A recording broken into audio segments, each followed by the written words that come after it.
Hello and welcome back to the Artisfy Codecast. Today we're going to be picking up where we left off last time, which is figuring out if some proposed changes to the input.js and output.js library make sense, and how we should implement those, and what their syntax should be. So last time we left off, we created this document with these proposed changes. I reviewed them, I went over some pros and cons, and then I came to some takeaways, wrote up some guidelines, and wrote up some concerns. So we're going to be going through that today, just making sure it all makes sense, and going through this example as kind of a guide for why we might want to add this new syntax.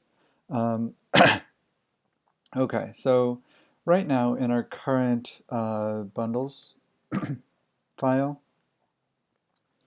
and if we open up GitHub, we can also see the changes we made here. Okay, so yeah, we didn't make any changes. Okay, that's good. Okay, so we have the revisions section here, and how we're currently handling this is we watch for when the data is saved, and then we can see where we're doing that in the JavaScript by going into app.js. And right now this is in, or no, sorry, it's not in app.js, it's in revisions. So we brought it into the separate area. And I think I did overwrite that.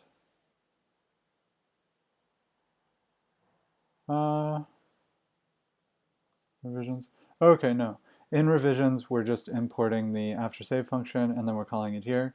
So after save, this function is going to be called every single time an inline edit element is saved. So this is going to be called after we edit a bundle title, after we enter a new bundle description, after we enter in like a new timeline item data. This is going to be called. And then we're going to check, hey, does the source element classes, is one of those classes this? And so it's a little fragile, right? We're relying on this class being the same, and then we're going to execute all this code. So right off the bat, we start off with like a little bit of a tightly coupled component, right? And then we're going to, again, search this component for a class name. So again, it's a little tightly coupled. We're going to set the revisions word to either plural or singular, and then we're going to set the time to something that looks like something I can just put like an EG here, so it's going to be like 2 hours, 30 minutes. So the idea is to turn a number of hours, like 2.5, into a nice looking string that looks like that. And if you don't include hours, so if you put in 0, for example, it's going to hide that entire section. So the way it's working right now isn't ideal, and I'm going to show you a new approach. So the old approach, we're using these classes to set the data. We're actually selecting this element by its data output key, and then we're inserting the text, so we're changing the inner text of this element. But instead, what we could do is have something like this, where we have a new watch key. So this is data-w, the W stands for watch, and we're going to watch the key named count. And whenever that key is synced with, right? So whenever we're going to overwrite this value, so we can see here, right? So this value is going to be set as a location key, and we're going to look for this element, right? So we can see it right here. That element is going to get a new inner text set to the new count. So for example, like it could be five major revisions, right?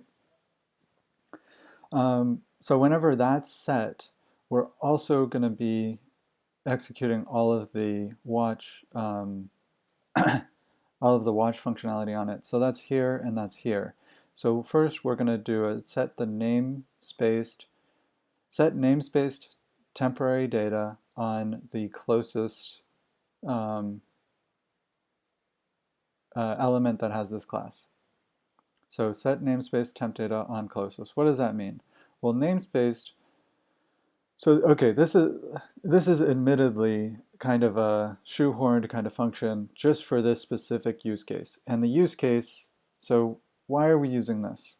Let's actually put this in our changes document and put it under our takeaways, and we'll say like why why this function. And the reason is that we want to be able to style elements outside of this element's children, but not attach the data to them because the data needs to be namespaced inside the current element. Okay, so basically what this means is for ease of use, we are attaching the hours and the count to here. And the reason we're doing that is in our inline edit component, when we're syncing the data, we want to sync it the same for the major revisions as the minor revisions. So in the major revisions inline edit component, we have a key called hours, and in the minor we have hours, and the same for count. And so if we called this like major revision hours, it's not going to sync with the minor revisions hours, and so we're either going to have to create a new key, right, which is not a huge problem, and it wouldn't really cause that many issues, but like why do that, right? Why not just namespace it? So we'd have to create a new key in the inline edit area, or we'd have to create like a whole new inline edit area and like duplicate a bunch of code, duplicate a bunch of HTML. So let's look at like what that looks like. So if we go down to the revisions, what I'm saying is either we would have to duplicate this entire section. So one would be for minor revisions and one would be for major revisions, but they have the exact same layout. So like, why would we do that? We want to reuse this ideally. So what we could do instead is we could say, okay, this input is going to have, the major revision count, and then it's also going to have the minor revision count. And the way the library is built right now, it's not going to care if there's another key on here. It's just going to be looking for a matching key to the one that triggered it. So for this example, it's only going to be looking for the major revision. Sorry, I should have used count, but you get the idea. It's only going to be looking for the major revision count. So it's not even going to touch this one. So this is going to be fine. Now, however, when it goes back to sync, it's going to get both of these, right, as data. And then it's going to try to sync with this, and then it's going to turn out that this one isn't going to sync because there's no minor revisions in here, so it's just not going to find it. So it's going to do something a tiny bit inefficient, but it's not really a big deal and it's going to work anyways. However, why not just, make it this, and we have a way of namespacing it, right? Because we can attach a key to this object so that we end up with,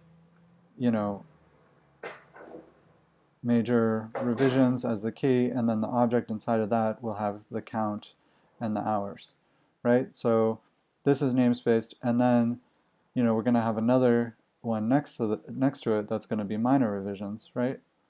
And that's namespaced. So that we already have a solution for that. Why not just use that? So since we want that, this is going to allow us to when this count key changes, setting the namespace temp data on the closest element that has this class. So we're going to look for this class, we're going to go up the DOM, we're going to find this one, and then we're going to we're going to set the namespace value. So we have the major revisions key right here. So that's easy enough.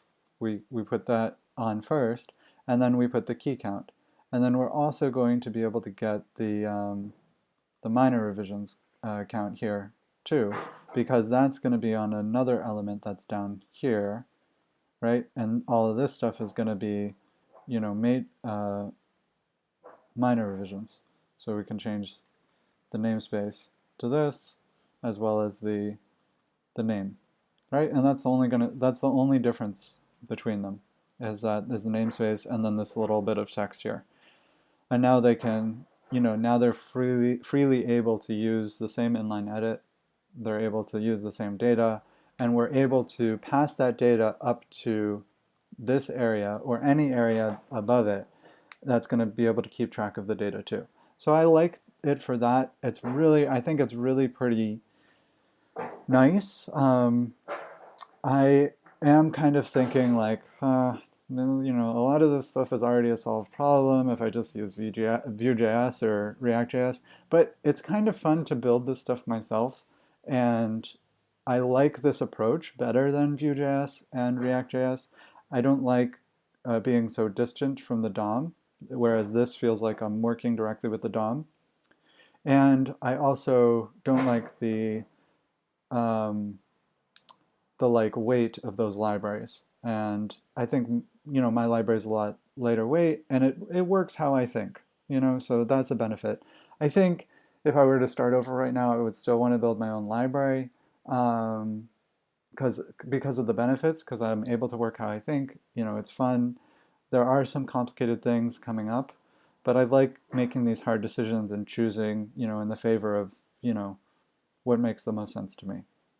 So let's undo this part where we made the minor revisions, because we just want a simple example here. And let's go through these old, or not these old, but these like new proposed changes. And I want to add one more thing here. So the one more thing is consider not converting the keys back and forth between camel case and dash case. And we'll go through that in a second. Okay, so the first consideration that I want to make is moving the data O attributes to the top level component as a best practice but not enforced. So the idea here is that, you know, instead of putting this location key down down here, right? So instead of putting it on this element, we're going and like setting it equal to the dot, right? So it's on the current element. We're going to put it up here, and we're going to give this a class. And the idea behind that is that if I'm looking through this code later, I just want one place where I can see all of the data for this component. And it's thinking about things in terms of components. So again, we're going back to stuff like React and Vue, you know, and their best practices. But it's just kind of nice just being able to go here and just saying, oh, okay, I see this, I see this, I see this, boom, it's all clear. And also, a key thing is that now I can use this data to control how this other stuff is being laid out, right? So now I can use, say, the hours, right, to say, oh, okay, we have 0 hours here, then we're going to, in the CSS, use this key to hide this section, right? So like pretty simple stuff, pretty basic stuff. But if this, you know, hours was on, where would it be? If it was on the actual element that it's attached to, that like, you know, the data's on, it would be on this span, right? And so then we couldn't use it to hide this entire section. I guess, you know, we could move it up to this area right here, right? But if we're going to move it up that far, why not just move it up to the top level of the component? Then we can see, we get all those other benefits where we see all the data at once. And, you know, we can still use it to style other sections of the DOM if we want. Okay, so let's undo that. Let's put that back to 0.5. Okay, so now I like this, so we're going to move that to our guidelines. In general, data output attributes should be as close to the top level of the component as makes sense, but obviously not overlap with each other. Next, it's okay if data location attributes are on the element that contains their value, but it's encouraged to put them as close as possible to the top level component and then pass them a selector so they can get the value from a child element while keeping all the output data attributes in one place. I love it. Okay, so let's go to the next one. Make the data location attributes not work with output.js, just input.js. So the idea behind this was that if I just have a bunch of data-o keys, I can keep track of them all on this top level, element. So like this one would be replaced with a data-o key count, right? And this would be set to an actual value, right? So this would be set to like, 1 or 2 or 5 or whatever, right? And then the idea here is that not only is all my data just right here, right? So I guess we get the keys, right? So this is the actual representation of the data. So not only is it spelled out here in plain English, right? I don't have to like parse this out, right? So like here, if I'm looking at this instead of this one, if I look at this, I have to say, oh, the data is not here. It's not, this is not data. This is a location. So now I have to go down and I have to see, hey, where does this match up? Oh, it matches up right here. Okay, that means I'm going to look in there for, the number 5, right? So so if I have it all data O attributes, it's nice because it's just all the data is there, right? Now there is so now that I'm talking through this again, it does kind of make sense. It is kind of nice. So there's a couple downsides to this. So let's go through the downsides. Did I already write them out? No. Okay. So the cons for this approach are, there's a couple big ones. So the number one con is that we'd be keeping track of inner text data in an attribute and not on the page. So we need to add all these inner text values to the page when it loads, affecting performance, accessibility, negatively impacting performance, accessibility, and possibly SEO. So yeah, that's the main thing, right? So if all of our data is up here, say we have like a bundle title, right, or a bundle description, right, and it's like 2 paragraphs long, we're going to have to just store that all in a data attribute. I think that's a little crazy. And then like on our next load, we're going to like go through all of those and copy them into the inner text because the location keys are no longer responsible. They're responsible for setting the data when the page loads, but they're not responsible for like getting the data. And so you wouldn't set the data in them to start out with. I guess you could, but it's gonna, I don't know. I guess we could, right? And we could, and then it's just in 2 places. And then it just keeps them in sync. I guess that is an option. But So we could say like not necessarily the case. We could have location, data location attributes. Um,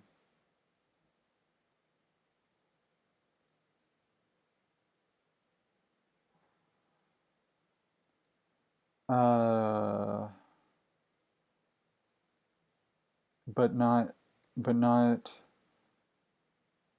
copy their attributes on page load, copy the corresponding output data attributes on page load. We could have the server render them as a, as the standard practice. So the reason why this would be an issue is because I was thinking about unifying the location attributes with the new watch attributes, which is something we're going to go over in the next step. So this is only a con if we unify location attributes with watch attributes. Okay, so I guess that's not necessarily a con. So the other con is that, okay, so this isn't talking about unifying it with the watch attributes. So let's ignore that for now. So we're just talking about not working with output.js.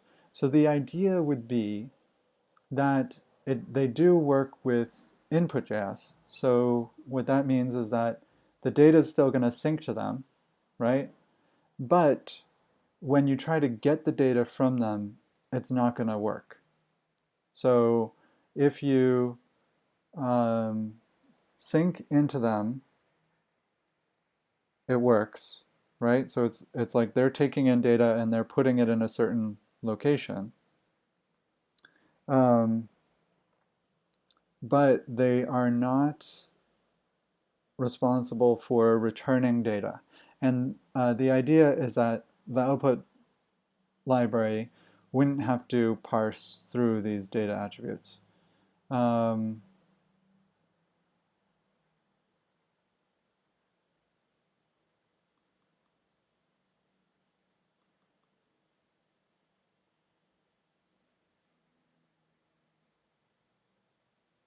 Yeah.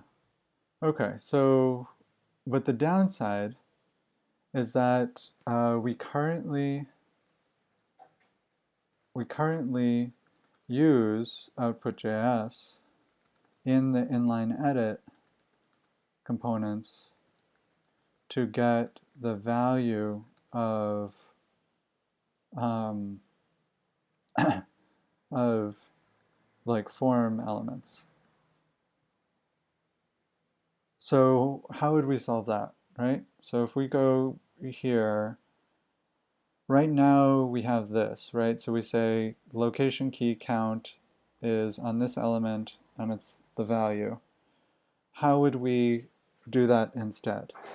So what we would do, I think, is we would leave this, first of all, right? Because when we're syncing from the original component, we want it to still sync into this.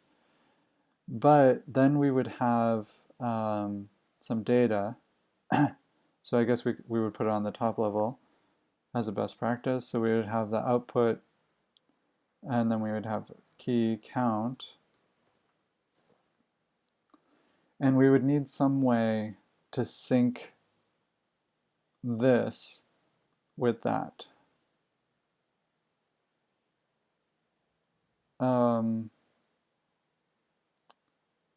So I guess, yeah, I'm not sure what we would do to do that. I mean, we could have like a data I attribute on here that tells it like, hey, every time this input is changed, sync that with that. But what else could we do? So,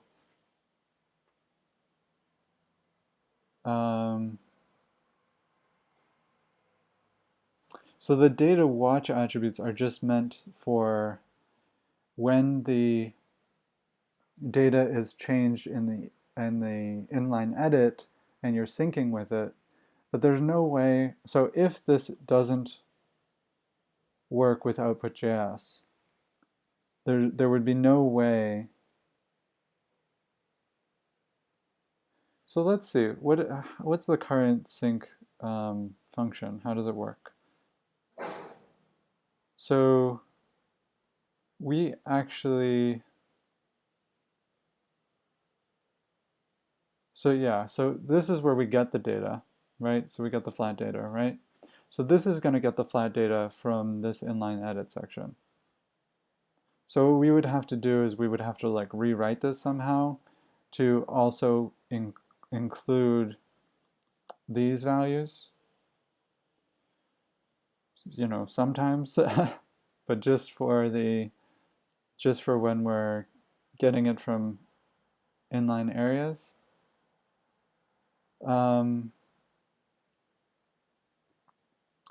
Or we would have to have some way, some additional functionality that makes it so that this value is copied. So there would have to be another type. So let's say like, I don't know, let's just call it like E, right? Just for example, right? So it would be this kind of like data E element, right?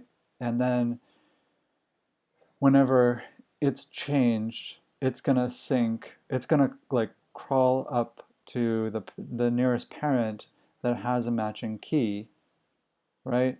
And we could even, you know, just do this, right? Where we could just say like count, and then it could, I mean, this could be like like the E key could only work. It could be like the choices, right? So we have the data I choice.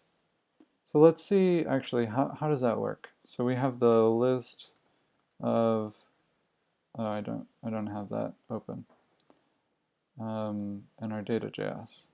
Okay, so we got the list of all widgets, and we have the choice. So we might have like a data I input, and then we would give it the key. That's not bad. So we would have data I input, and then we would have the count. And then whenever, so the idea would be that whenever we typed in an input that has this, it's going to sync its value to this output key up here. And then when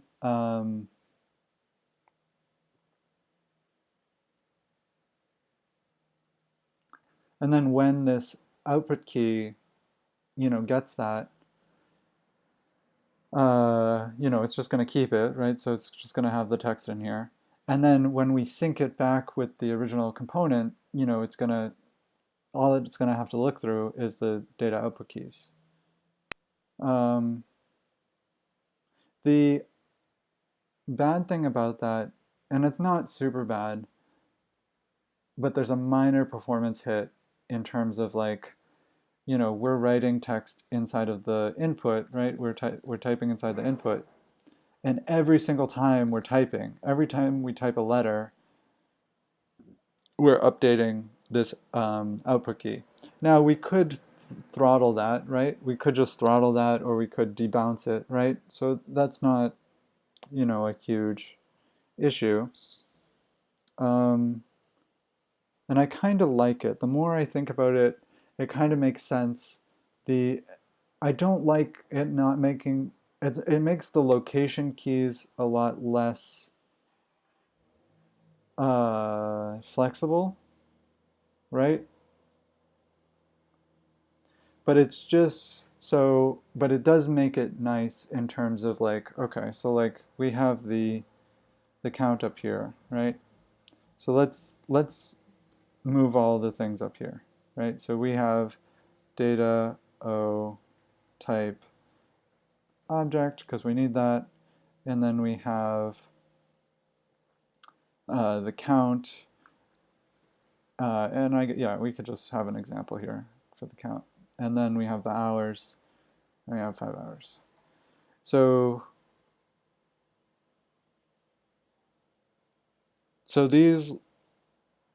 this would no longer have the data O stuff, right? And the choice, for the choice, yeah, we just have the key and the value. We don't have to have a data type on that. So that kind of fits with that, right? So we just have the input, and we have the key, and the value is going to be the value. So we get rid of this, and we have the I input, and we have it equal to, oh, it's not count. What did I just remove here? Hours. So we'd have hours here. So these would sync with this, right? And they would be debounced, right? So there would be a very small performance hit. It's not really that big of a deal. And then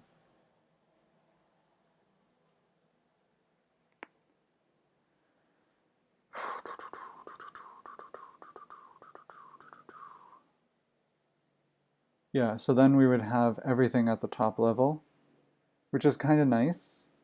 And then let's look at our, so yeah, this we would move to the top level. Yeah, this we wouldn't have, right? These would all be inputs, and they would copy, to the top level.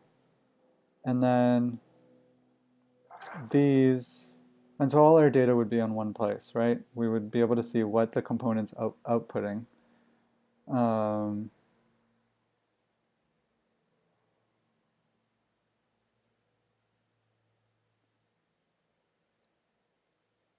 And then for these choices, so these choices, how do they output? They output to the top level, right? So that's kind of in line with what we're already doing for this component. And then the location keys are just meant, they're not meant for the, so like now when we go into output.js and we do, get data from root node, and we're parsing each node, we're not looking for the location keys here. We're just looking for the output keys. That's all we care about. And the location keys aren't even in the running, right? So then how would we, so yeah, so if that's the case, how would we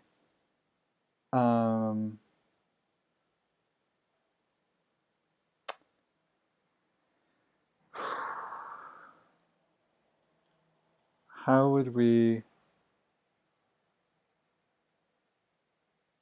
get the data that's in like the description, right? So we have the bundle description. How are we going to get that? Right now it's pretty succinct and clear, but I guess the new idea would be that we would have a data O key bundle description here, and it would be equal to this. And then it would be repeated down here. It doesn't feel great to me, if I'm being honest.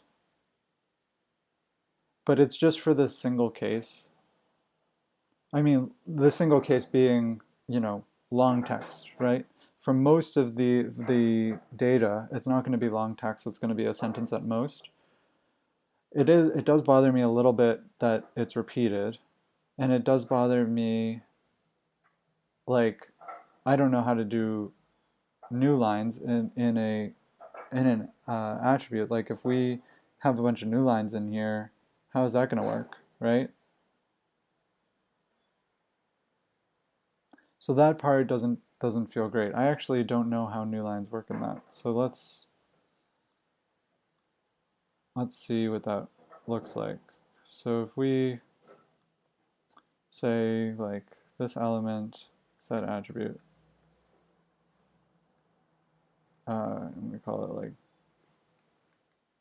data x, and we're gonna set like a on 3 separate lines, and then we get this attribute.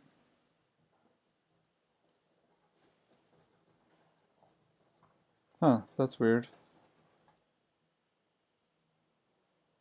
So I guess you can I guess you can have multi-line things in there.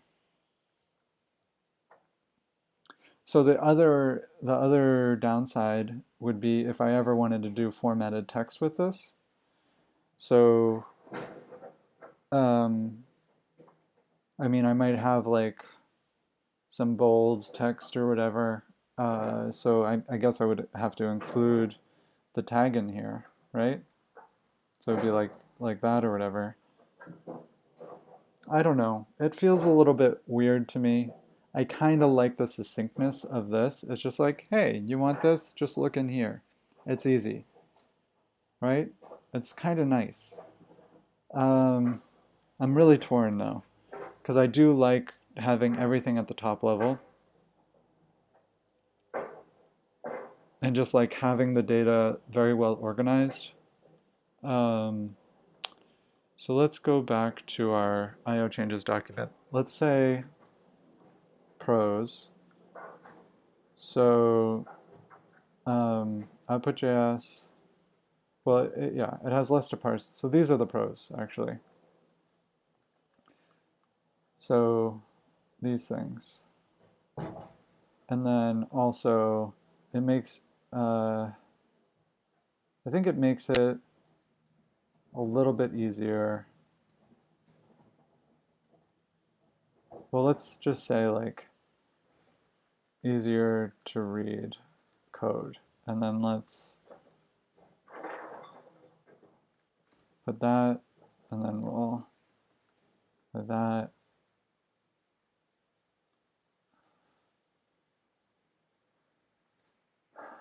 Okay.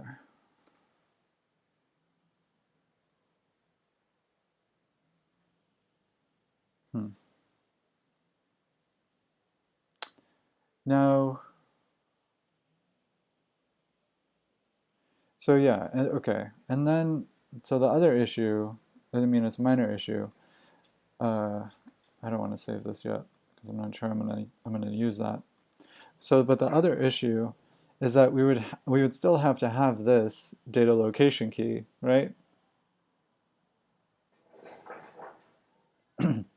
So this would, yeah, because I'm still gonna want the text to go in here when we sync with it. So now I have to sync with this, and I have to sync with this. It feels a little bit weird. Okay, so like what are the benefits? The benefits are that, let's save this so I can look in GitHub for the changes. So the benefits are that in the inline edit area, I have one place to look for the data, right?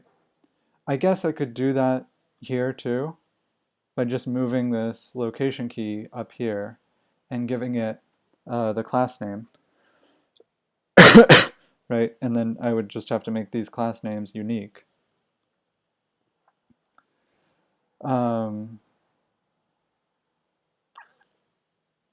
Yeah, so I could do that. It feels a little bit, I don't know.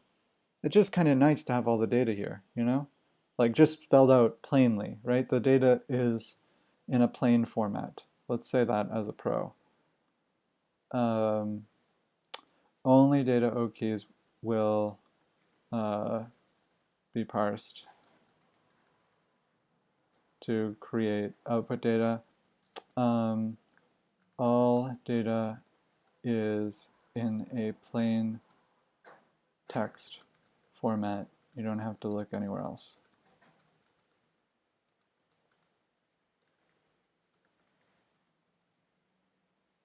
Yeah, so yeah, it's not really this one. I mean, this one you can still do with the location one, right? You can still put it, as we just said, right? You can put it at the top element. Okay, so all data is in a plain text format. You don't have to look anywhere else. Only data output keys will be parsed to create output data, which makes it easier to read because we don't have the data out keys, right? I mean, I think it's mostly this. So I'm going to actually delete this one because this is more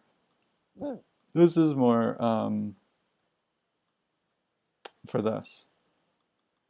So the thing is that all the data is going to be in a plain text format. I'm not going to have to look anywhere else, right? So like if I go into, well, let's go back to GitHub.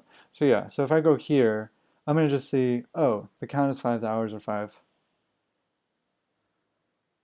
But that doesn't really help with the easy to read code because these are like in my template, these aren't going to be equal to 5 and 5. I mean, if I look in the source code for like a generated site, sure, they're going to be there. But in my backend template in Pug, these are going to be set to variables anyways. So why does it matter, right? It doesn't really matter. So I'm going to say I don't like this. I like the location keys maintaining their ability. I think we do take probably a few milliseconds extra to do the query selectors, parse the attributes, and look for the data in the DOM. But I think it's worth the trade-off. I think it's worth the trade-off. Okay, so let's undo this. So we'll keep this. Okay, so now, okay, let's just say like small pro, or like small. Okay. Cons. Okay, so we're gonna say like decision. Keep the data location attributes working how they are now, because it's worth the trade-off.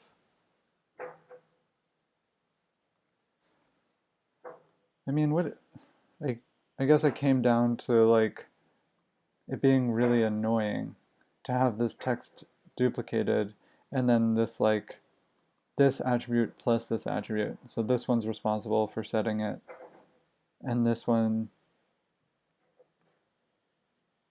yeah. I just like the succinctness of this. This is so nice, right? It's just like, hey, like the data's not always just going to be right here. Sometimes you're going to have to go look for it, deal with it, right? It's just kind of nice. It's like from a programmer perspective, it's nice.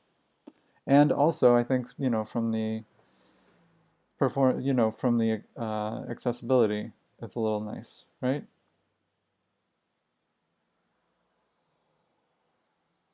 Although, yeah, not necessarily. Yeah.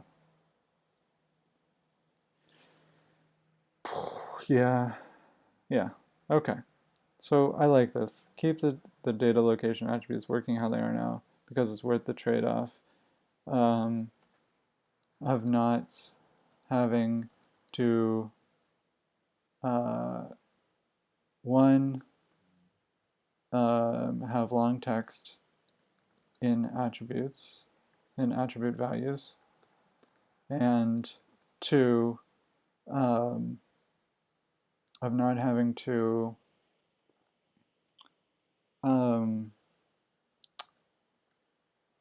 have a corresponding data output attribute for every location attribute. So, I mean, so yeah, that might be the case, but it's kind of like a trade-off between the the stuff down here too, right? Because what did we get rid of down here? We got rid of some things. So yeah, we simplified this to just being a data I input instead of having to have the object on it. But I think we decided too that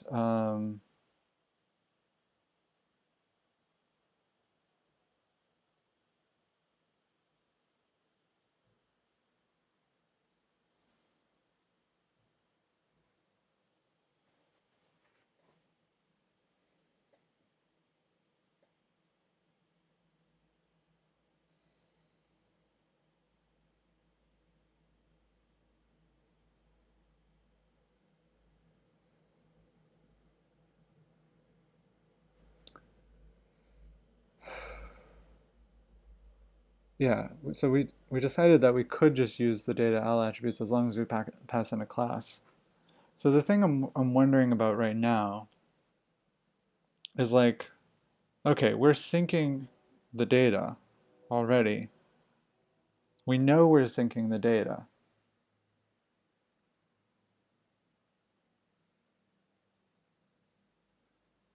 Why do we want this stuff to be up here? Well, it's nice because it's going to allow us to style stuff.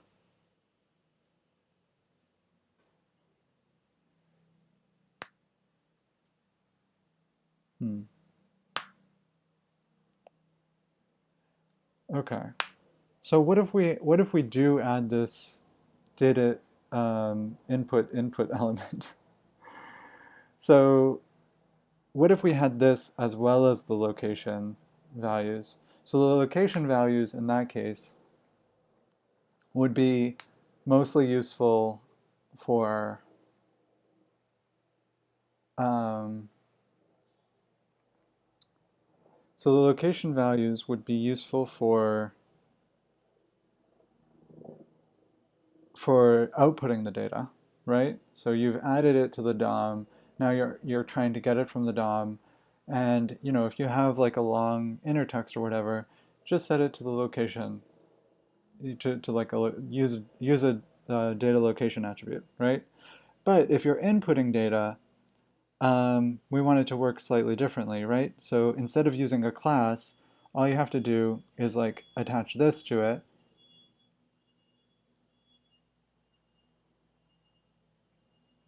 and it's going to automatically sync with the key above it, right? The output key above it. And then, so the nice thing about that is that we're able to have access to the actual count, right? For example, here in the top level element. Whereas if we're using a data L key, we don't have access to that here, right? And I guess it's this, yeah. I mean, we don't, right? So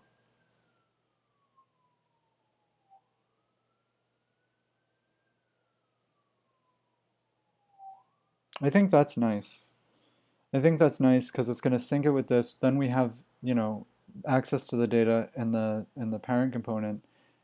And then, yeah, the L key is mostly used for outputting data, right? But the input should be for the input. Okay, so I think we also want the input. Okay, so decision. So keep the data location attributes here. The next thing is like, yeah, we actually want the data input input. We'll just call it what it is. So data I input. We actually want the data I input attributes because it allows our inline edit component to keep track of all the data in one place at the top level of the component. And we can use the values of the outputted data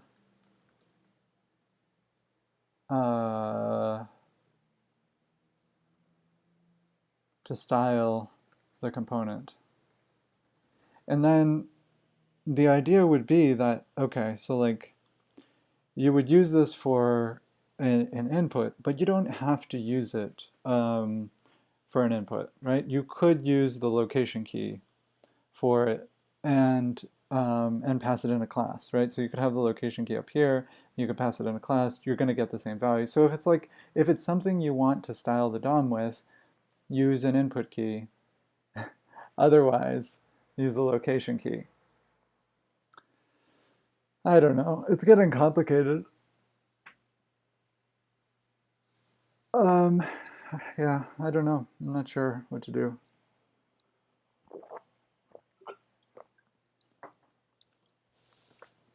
Yeah, I mean, location keys are what is their purpose? Their purpose is, I don't want to store the data here. I want to go tell you to look for it somewhere else, right? Easy peasy. And this input thing is like, I'm gonna do the syncing with the output attribute for you automatically. And then these are like, hey, I already know the value to this. It's not going to be definitely displayed on the page in any way. But maybe it's going to be a series of choices or something like that. And so that's what I want to use, this solid value for, right? Yeah, I think those all make sense. Okay. So takeaways, we're adding debounced data I input attributes that will sync their data to the nearest corresponding, and we'll say closest corresponding element, or no, I'll just say data O key dash star attribute. Yeah, that's fine. Okay, I'm going to take a second. I'll be right back. So the next part that we want to consider, and I'm glad I went through that because I think we ended up with some good things. Okay, so the next thing is creating a new attribute, data-w, that will be able to watch a key name and call a custom function when it changes. So the benefits are we don't have to change the class names in our code. And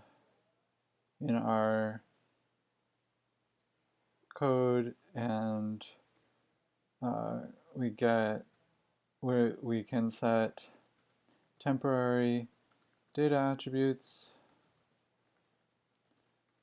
to control styling using a standard helper function, and we can modularize our code better. Okay, so I like these in general. Let's just go through them real quick. So the idea is that, okay, here I want to pluralize the word revision, and I want to insert it here. So, I can output like revisions here as like the default, and I can output like 0 hours and 0 minutes as the default here. But this is all going to be overwritten by this function or this function when the count changes or the hours change. So the sync function, this sync data function, is also going to look for matching data W keys, and then it's going to call the function that they name here, right? And for this one, it's going to be this, and then it's going to do something special. So like for this one, it's going to set some attributes. For this one, it's going to set the inner text on this element based on the value of this, and then for this one, it's going to set the inner text of this like using this template and then based on the value of this. So I think that's like awesome. I love that. I think that's a great idea. I I am not questioning that. What I mean, I think I should question it if it should be questioned.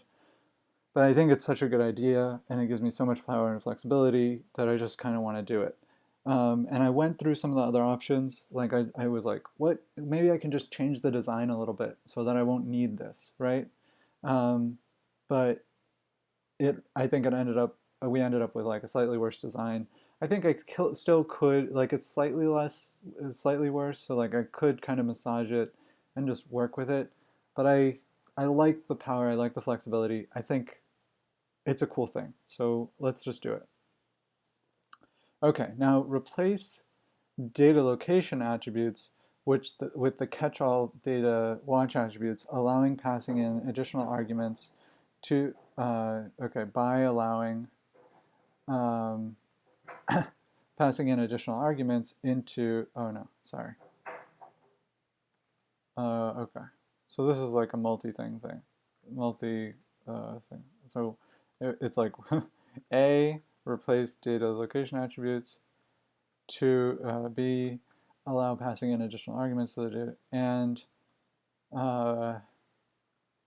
3, or C, don't write a value in the pug template for most of the elements with data-w attributes because they're responsible for setting their own value, both whenever a data sync occurs as well as when the page loads. I think replacing the location attributes with the watch attributes might make some sense, but no, because I want them to be part of the output.js. I decided to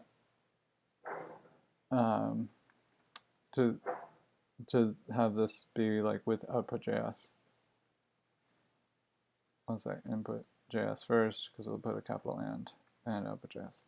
So yeah, so since we have that, this is no longer something that we're going to do. We are going to do B. Okay, so I don't know. Other proposals, we'll call it. And we'll have A, and we'll have B, and we'll have C. Okay, and we'll say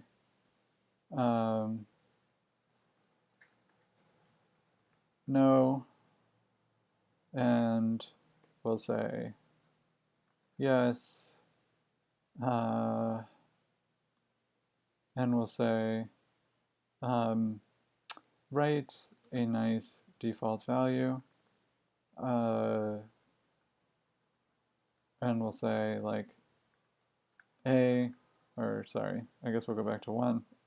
1, this will give the developer a good idea of what the function will output, and 2, this has nice SEO side effects, potential benefits. Okay, because at least there's something there, I guess, right? I don't know. I mean, we'll say like maybe, like a hard maybe. Okay. Consider not converting the keys back and forth between camel case and dash case. So this is something I've been thinking about for a while. So right now, I can save, I actually calculated this. When we're looping over like a whole ton of elements, like 22 big giant components, or not giant, but 22 good sized components, we can save a millisecond or 2. Mostly a millisecond. It's like a millisecond or 2, grabbing all the data from them if we don't do this dash to camel case thing. And I like it because I really, really, really, really, really, really like my data, my key names to have to be camel cased. I just think it's nicer. I think it's more widely supported. I mean, like if you're in a template, in a pug template, basically what you would have to do, when you're doing a for each. Let's go into this. So I actually forget how this works in Pug. I think it's just each. I just forget some of the syntax. So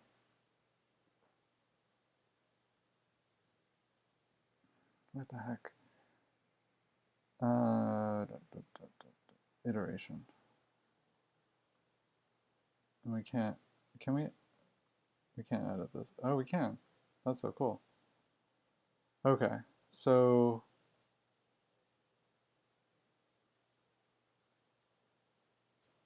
for index.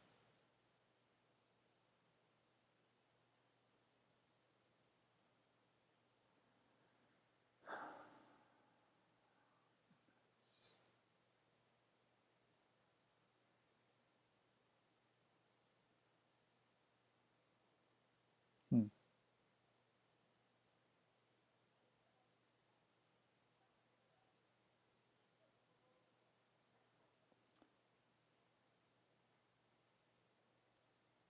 So is this is the actual key? So if I replace this with like A, B, and C. Oh, okay. So this is, I would say, it's like the key name. Okay, so the idea here is like, okay, what if this has a dash in it? So like A dash A, then we'd have to surround it with quotes, right? And if we're accessing, so if we just have, let's say we just have the object, and we do like object.keyname and object.val, or no, it would be, yeah, okay. So if we want the, okay, so say these are all the same type of thing, right? So this is all like a book title, right? So we'd have that, that, and that, and then we would, for this, we would have to use this syntax. This object.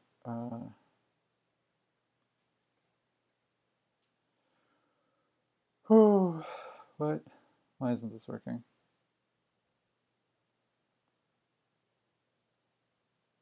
Oh. Maybe? I swear I got this working before. Each object.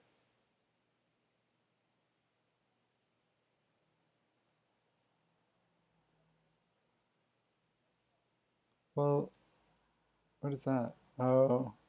So this is getting the values. Well, this is a valid object, right? Why? Okay, what's happening? Oh, jeez. Oh my goodness.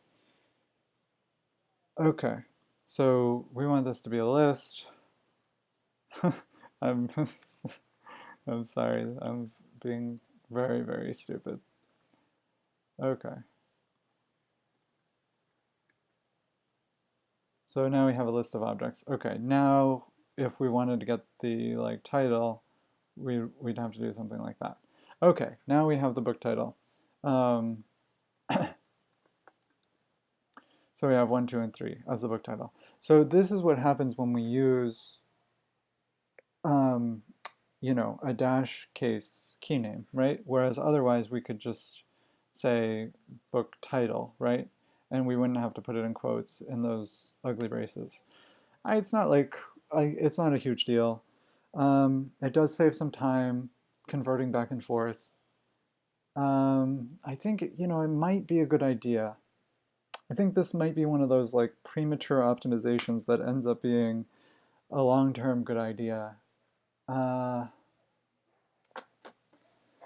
yeah, I really don't want to do it. I don't like the idea of outputting something like this. like, that looks so much worse to me than this. So if I look at this and I compare this, book title, this makes sense to me. This is like how it should be. This is how the data should look. I think it's just a lot of like, you know, not experience, but just like getting used to this, right? Like this is how I always see the data. Like this is, um, I don't know, it just feels more natural to me. But also, there's just some things like, you know, templating libraries or whatever, where you have to do a little bit of extra work in order to access a key name that has a dash in it. Whereas if it doesn't have a dash in it, it doesn't matter. Like you can just do it. You can just access it. Um, I'm really not sure what to do. What's the main issue? So the main issue is that, so like, first of all, when I'm parsing everything, I have to convert it, right? That's a minor issue. But then also when I'm syncing the data, right? So if I'm syncing the data, I'm uh, I'm converting the case to dash case here, right? And then I have the camel case key name. I'm converting it to dash case here, right? So I'm converting. Uh, so the th yeah, the thing that I just converted to um, camel case, uh, you know, here, right? Or yeah, right, using this, I'm now converting back to dash case right here. And then I'm going through it all.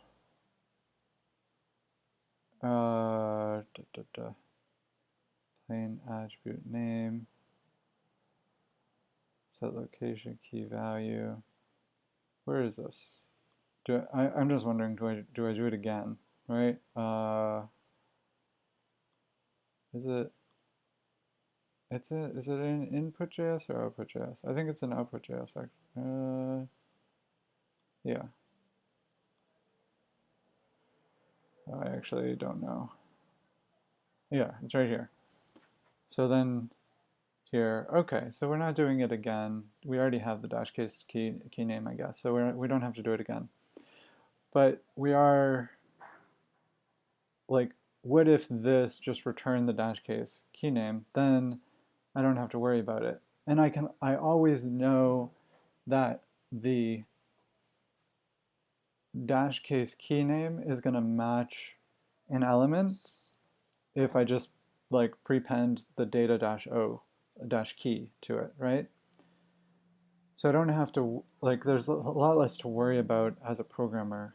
But I think it is, I don't know, it's just kind of nice to have the data that way and to not have to worry about it that way. I'm torn. I'm honestly torn. Wolf. It's such a stupid thing to worry about. Um, I guess the other thing that is a minor consideration is like, okay, what if this function doesn't work, right? Like if I'm not converting things, I don't have to worry about the conversion process, right? Um, so let's look at, I think it's in the string functions. So I'll open this. I think it's pretty simple. I looked at it recently. Uh, so yeah, we're just gonna get all the all lowercase letters that um, so in order to do dash to camel case, we're going to get all lowercase letters that are preceded by a dash, and we're going to um, make them uppercase, and the dash is going to be removed in that transformation. And the camel case to dash is going to get any group of lowercase letters that's followed by, or no, sorry, any lowercase letter that's followed by an uppercase letter. And it's going to lowercase both of them and put a dash between it. It's pretty simple, but I could maybe, I mean, like maybe there's a case, right, that I'm not thinking about where it could like mess it up, where like you could convert to camel case and then convert back to dash case and it doesn't look the same, right? It looks slightly different. Um, I don't know. I don't want to like think through it right now. I guess I should. Uh, but yeah, I mean, so like a simple example, what if I just have like a, right? So this isn't going to find any lowercase, so it's not going to do anything. So this is going to be my dash value, so it's not going to be lowercase. It's lowercase. Oh no, it will, because it's lowercase in the whole string. Okay, so it'll end up as lowercase, um, but no dashes, which is fine. That's expected. So what if it's like A? We're gonna get a dash here, and then this is gonna be lowercase. Which no, it doesn't work, right? Because if I say like this is a bundle, then here we're gonna get a dash, right? Here we're gonna get a dash, right? But since it's lowercase afterwards, we're not going to get a dash here. So we're going to end up with this. So that's where this breaks. I mean, it's not a great example. Like it's kind of like a whatever example, but it's kind of, I don't know. I mean, like, why not just keep it dash and then work with it that way? Oh, yeah, yeah. I don't know. I don't know. I don't know. Um, I'm not sure.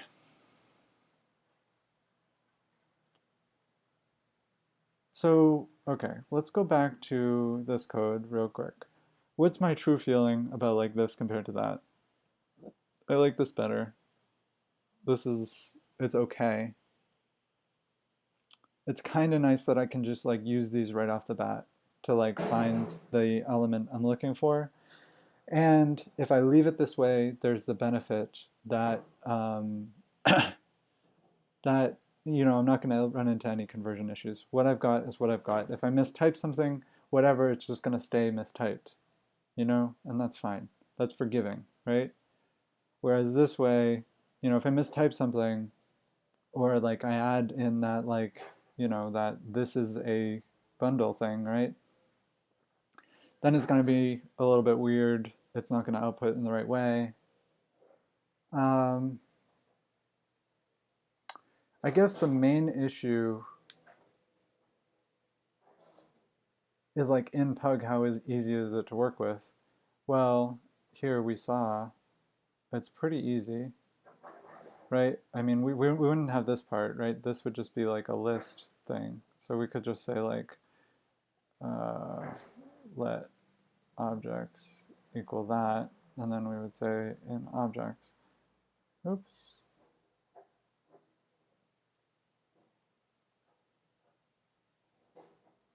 Where did I go wrong? I guess maybe a semicolon? No? Things. Oh, got it. Okay. Book title. So it's the difference between that and that.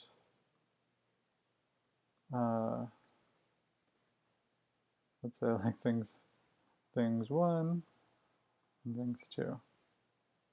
And oh my goodness. Book title.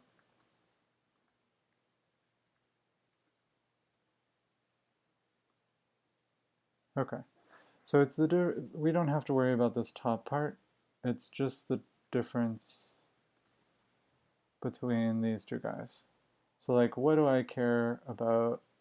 Does it really matter that I have to access this inside of quotes?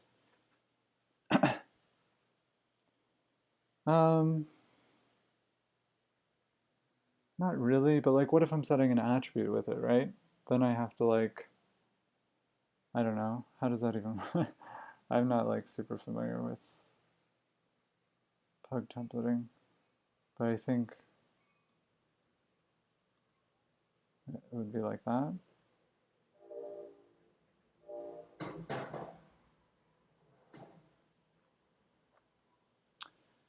Whereas, like with this one,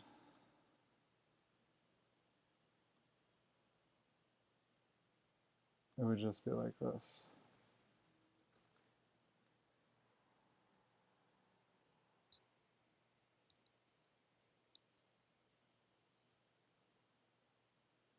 I think this is nicer. This just feels like it's meant to be, and this feels like I'm like shoehorning it in there. Okay, so yeah, let's stick with it. Okay, we'll do the camel case. We'll do the conversion. Um, and let's copy this and paste it here, and we'll say like camel case to dash, and we'll do it with our test function. This is a bundle. Yep, it doesn't work just how we thought. This is AA. Yeah, okay. So like, this is a real example. This is a slight, like a mistaken example. Let's just add some like caveats. It won't work with e.g. 2 consecutive uppercase letters. And then is there anything here that I'm worried about? Okay, well what if I have 2 dashes, right? So I do dash to camel case, and I say like book dash dash title. Yeah, okay. I don't know. It's like not a huge deal. I don't think I should, but it might be nice, right? If I come here and I'm like, oh, this is why it's not working. Won't work with consecutive hyphens. But I'm not going to like protect against that because I like how simple these are. Maybe I'm going to come to regret this. Okay, actually, you know what? Part of the reason I don't want to do this is because it's more work. And I'm thinking like, what if I have to go back and change it again all later? It's really not that big of a deal. Let's do it. Let's not convert back and forth, okay? I don't know. Why am I deciding that? Because it's just it's a pain to have to like,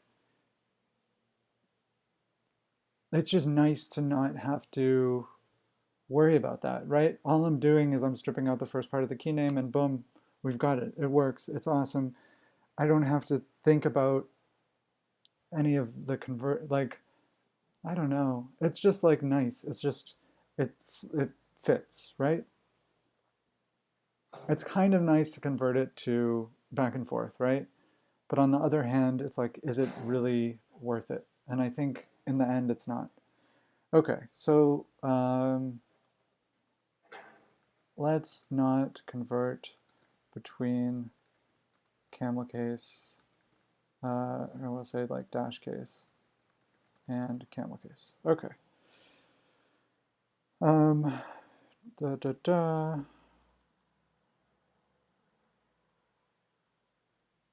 Yeah.